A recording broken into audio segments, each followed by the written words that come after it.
Manchester City 2, Chelsea 0.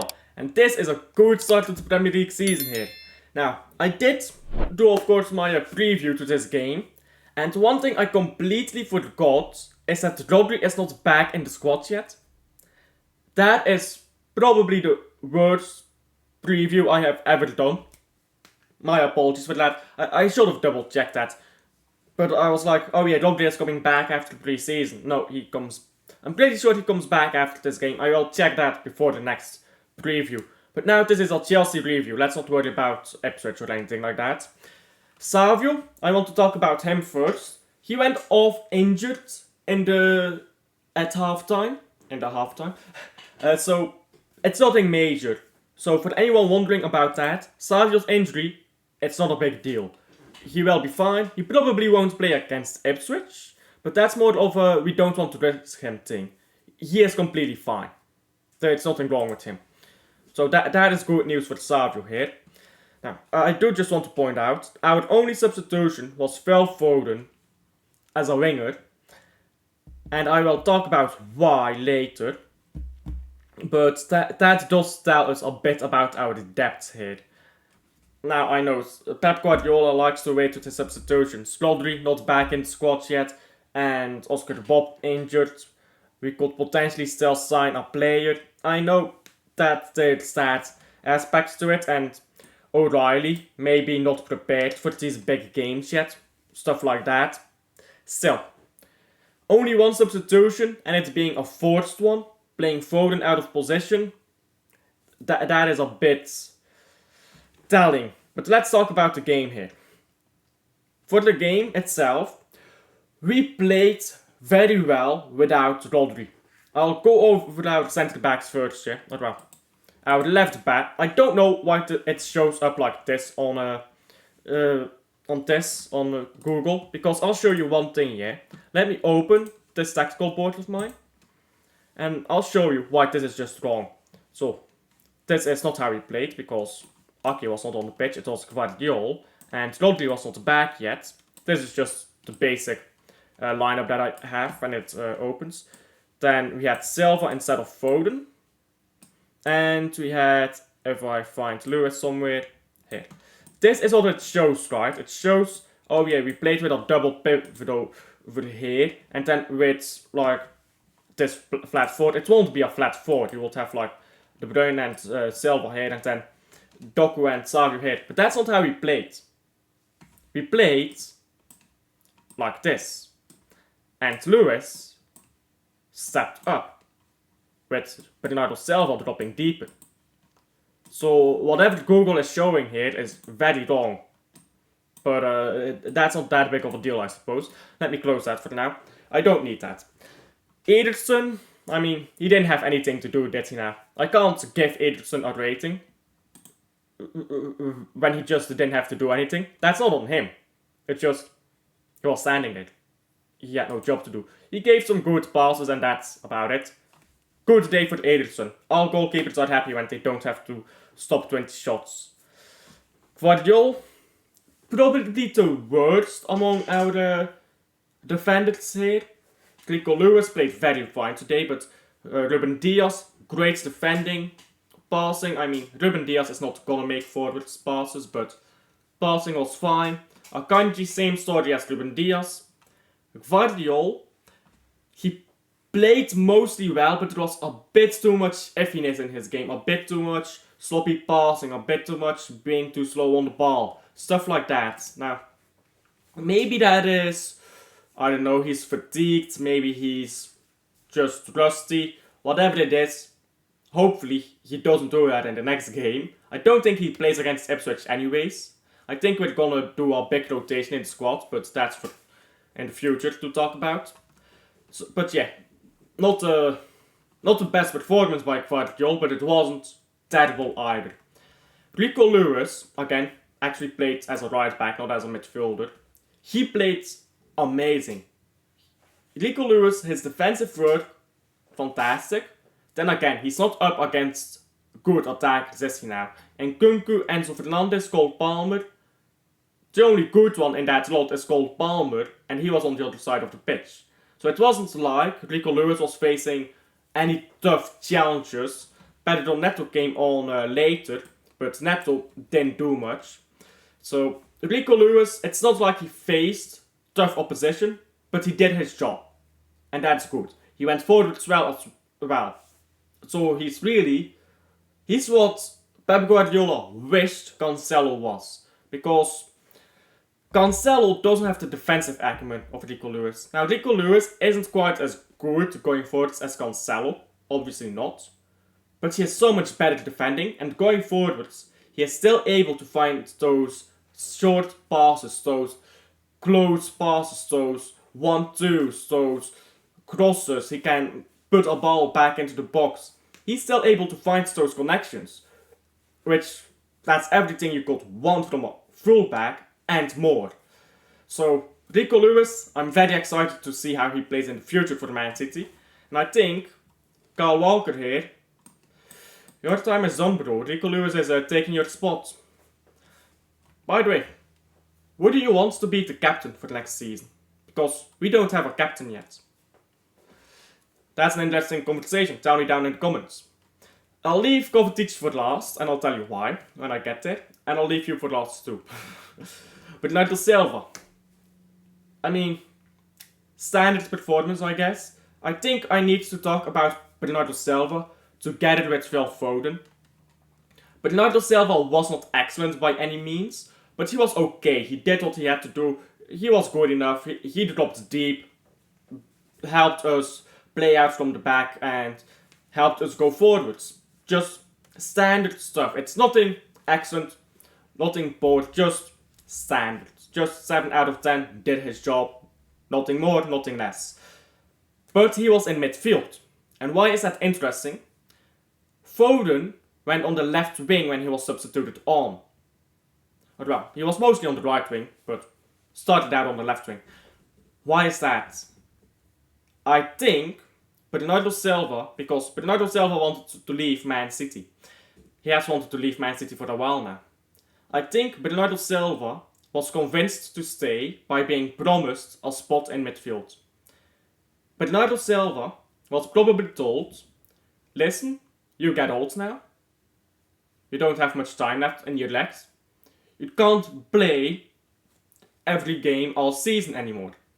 But you can play 20 games in midfield.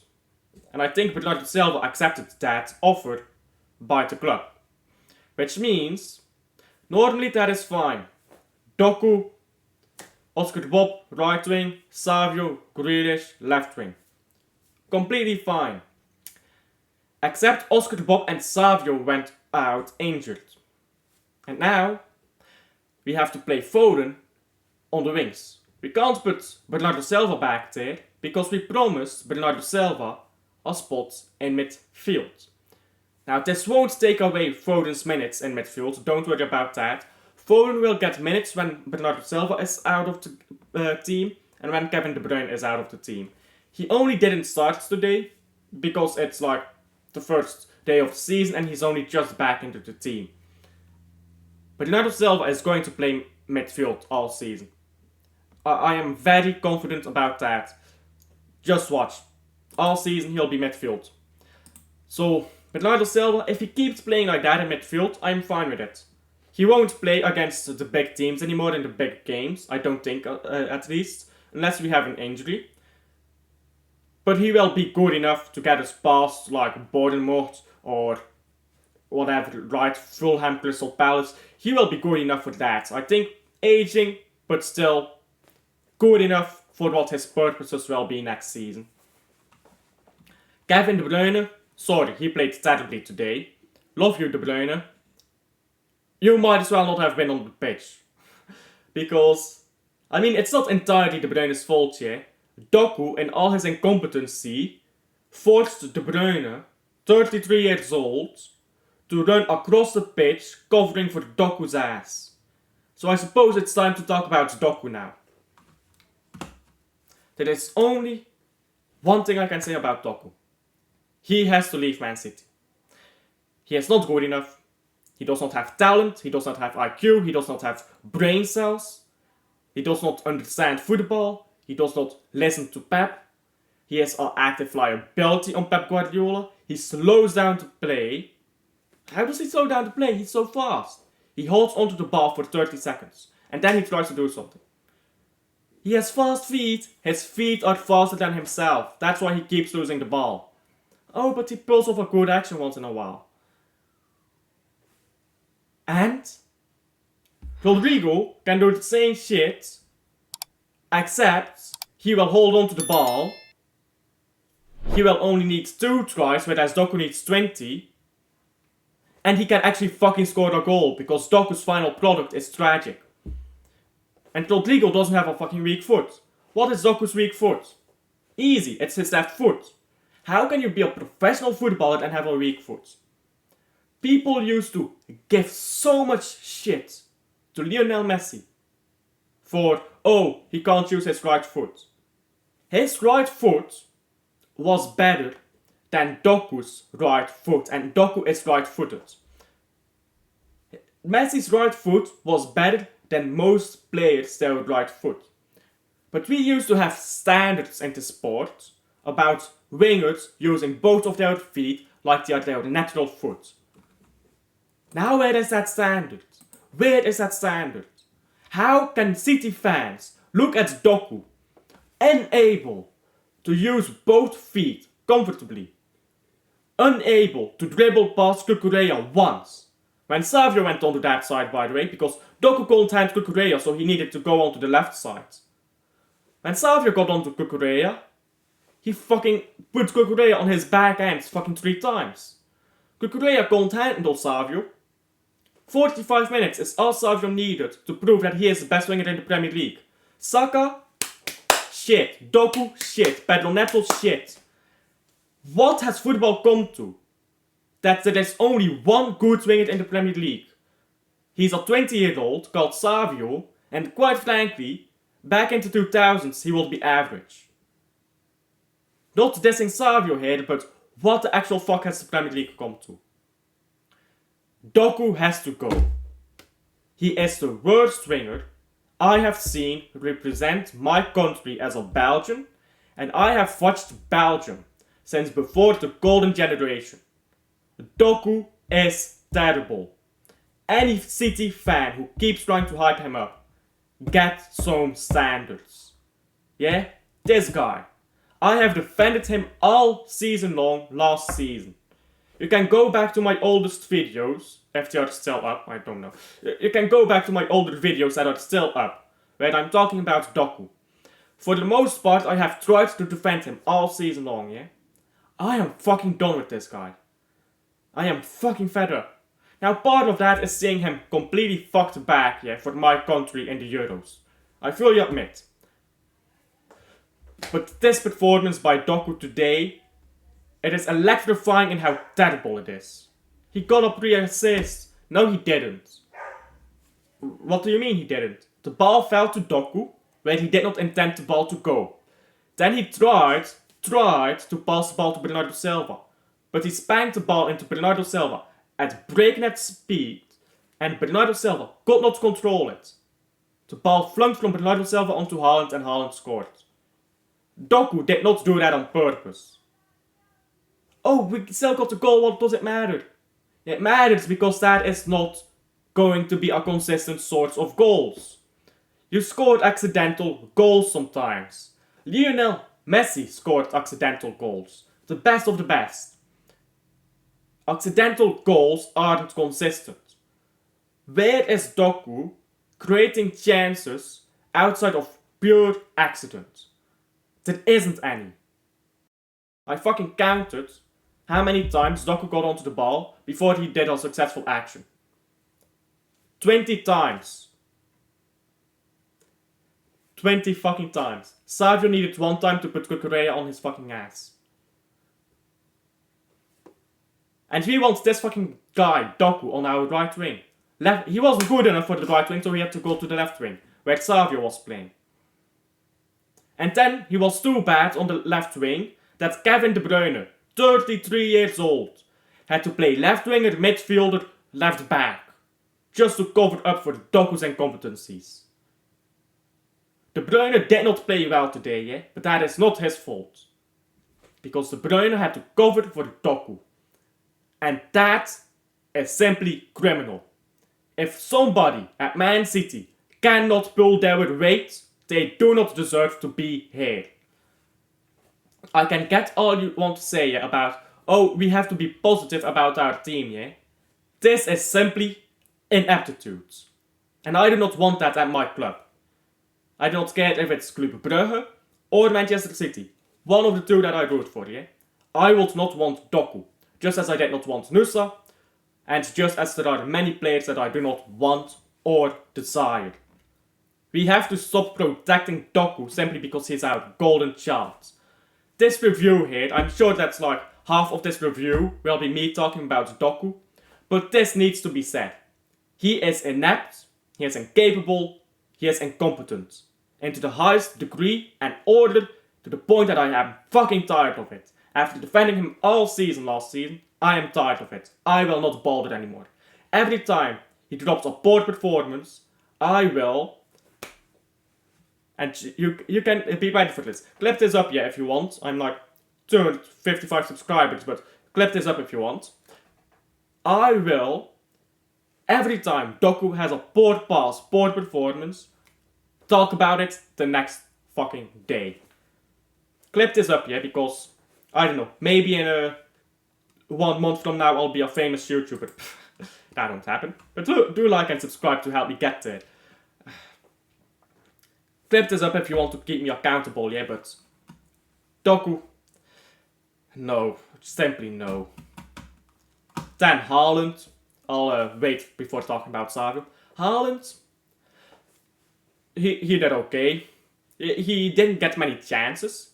What I did like is when he dropped a bit deeper to collect the ball and pass it around, which is very good by Haaland. Like, he didn't see much of the ball, but when he did get the ball, he used it. Like, he did something with the ball. I want to see him do more of that, and I think when Rodri is back into the team, we will see Haaland be allowed more freedom. That's just a hunch. Don't take my word on it, but I think Haaland will have a bit more freedom to get more of the ball, to move it around a bit more when Rodri is back into the team. So we'll see how that goes. That will be very interesting when that does happen.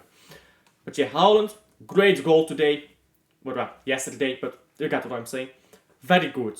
Yellow card was a bit of bullshit, I think, but whatever. Modern football. 10. Savio. Savinho. Maris Regen, whatever you want to call him. He showed the levels with the entire Premier League, yeah? We kept moving the ball to Doku. And I was like, why? We have the best winger in the Premier League on the other side here. Give him the ball. And suddenly, Savio got the ball. Cucurella was crying. Cucurella was crying by half time. He was like, oh Pep, from one Spaniard to another, please take Savio off. He will end my career. Please, Pep. Cucurella was fucking crying at the half time. He couldn't handle it. He couldn't hack it. He was like, that Savio guy is putting me in retirement. And he fucking was. Savio made Cucurella look like the worst defender you've seen in a while. And Doku couldn't get past Cucurella. What's going on? Oh right, Doku is shit, and Savio is the best fucking winger in the Premier League. Day one, he's already shown it. Now Savio is a young player, yeah. I watched him at Girona, so I knew he was gonna be like this. He will have 6 good games, 4 bad games, 6 good games. You get the points, right? I watched him at Girona, not as much as like maybe Lee Gunnar did. Lee Gunnar watched like every game of Girona. I watched 20 games, maybe a bit more. So certainly not all of their games, but I watched enough to know Savio, he will have his moments where he's just bored. That is what young players do. Phil Foden had that at the same age. De Bruyne had that at the same age. Well, De Bruyne was at Man City, but I was watching him because I'm Belgian. Many players had that at the same age. Heck, Oscar Bob is gonna have that. Rico Lewis has had that already. He has had pretty poor performances for Man City and his limited game time. He's a young player. It's gonna happen. Gvardiol played poorly today. He's a young player. It will happen. Young players will have poor games, yeah? But 6 out of 10 games that you are gonna get from Savio, are gonna be when he is teaching the entire Premier League how to play football. Yeah? You go back and watch the Girona game against Sevilla, where Savio put Ramos on his back twice. You watch how Savio cooked Real Madrid here last season, and you will understand. This guy is of different gravity. This is the level we should aspire for the wingers. Not fucking Jack Grealish over here. Not fucking Doku. Savio. That is the level. And Oscar Bob, because, let's see, yeah? Can he do what he did in pre-season? In the real football, yeah? Against proper teams, against all the big players. Let's see. I want to see that. I would have been very excited for Oscar Bob, but he's got a fucking broken leg. Very unfortunate for Oscar Bob. I hope he's fine. Like a broken bone, yeah? As a complete side note here, a broken bone. I've broken bones before. I've had a hamstring injury. A broken bone, that heals. I've broken this finger. I've broken, like, I think this finger and these two fingers. And this one twice. I've broken my toe. Somehow I've never broken anything else than a finger and a toe. Well, I don't think I broke my toe. I think it was like bruised or something. Besides the point. That heals. My fingers, I can use them perfectly fine, right? I can still not stretch my right leg perfectly. And I will never be able to do that again. Muscular injuries do not heal. They simply don't. If you have something with a bone, that can heal. So I think, depending on the severity of Oscar Bob's leg, he will be completely fine. I just hope it's not too bad and that he gets back into the team quickly and is not rusty anymore. I also hope we don't rush him back, because we rushed Haaland back last season and Haaland was terrible because we rushed him back. If we waited 2 more games, Haaland would have probably gone to 30 goals by playing him 2 less games. Because you give him more rest, he will be back sharper. And he won't be getting constantly fatigued. So yeah. Savio, proper baller. But I've not talked about Kovacic yet. So now let's talk about Kovacic. All summer long, as we've been talking about, we need a number 6. Who can play as an 8. Maybe Kimmich, who can also play as a right back, right? Rico Lewis said, I'm the right back. Kimmich, stay at fucking Bayern so you can win jack fucking all. I'm the right back at Man City. And Kovacic said, oh, you want a 6? Well, guess what? I'm the fucking 6. He fucking stepped up, yeah? Kovacic has never played this well for Man City. He has had some really good games here for Man City. He is very underrated. This performance by Kovacic, if he keeps that up, he can bench Rodri. I'm not saying he will. I'm saying he can. He can become good enough that we can justify Rodri being on the bench. He can become good enough that we can justify Kovacic playing 90 minutes against Crystal Palace so that Rodri can sit on his island, drink, I don't know, whatever Rodri likes to drink, a wine, maybe. What do you drink in Spain? What alcohol do you drink in Spain? I really don't know Spanish culture that much. Do tell me down below if you're a Spaniard. But he can chill out, drink his whatever, tequila. Tequila is South American, isn't it? Just be chilled out. If Kovacic can keep this up. O'Reilly, on the bench, maybe he can play, O'Reilly, can play against the weaker teams. What I saw from Kovacic, please don't be a one-off game. I think Kovacic probably plays against Ipswich. That's going to be in my Ipswich preview. I think he plays against Ipswich. And the reason is, it just makes sense, doesn't it? Why would you play Rodri against fucking Ipswich? So, probably going to play against Ipswich. Show me that again. And then, when Rodri gets back, yeah, and you get 30 minutes, because Rodri will come off after 60, show them that you are good enough to do Rodri's job when Rodri isn't on the pitch. When Rodri comes off, do the exact same job as Rodri, do it just as well, show them you can do it. If Kovacic can do that, I am no longer worried about a 6. I am no longer worried about buying a new defensive midfielder. I would really like Supermandy. I would really like the Kuiper, because I think he's a world-class defensive midfielder that simply nobody is picking up on, because he plays as left back. He should really play as a defensive midfielder. He's not a left back. Anyhow, that is it for me. Thank you for watching to the end. Please do like and subscribe if you stuck along to the end, to my long rambling here. This is the longest review that I've ever done, and most of it was me talking shit about Doku. My apologies for that. Next time I'll try to be a bit more balanced about the entire squad. But yeah, thank you for watching to the end. Please do like and subscribe if you haven't already. Tell me what you thought about the game and all of that down below. And I'll see you guys on the next one. Bye.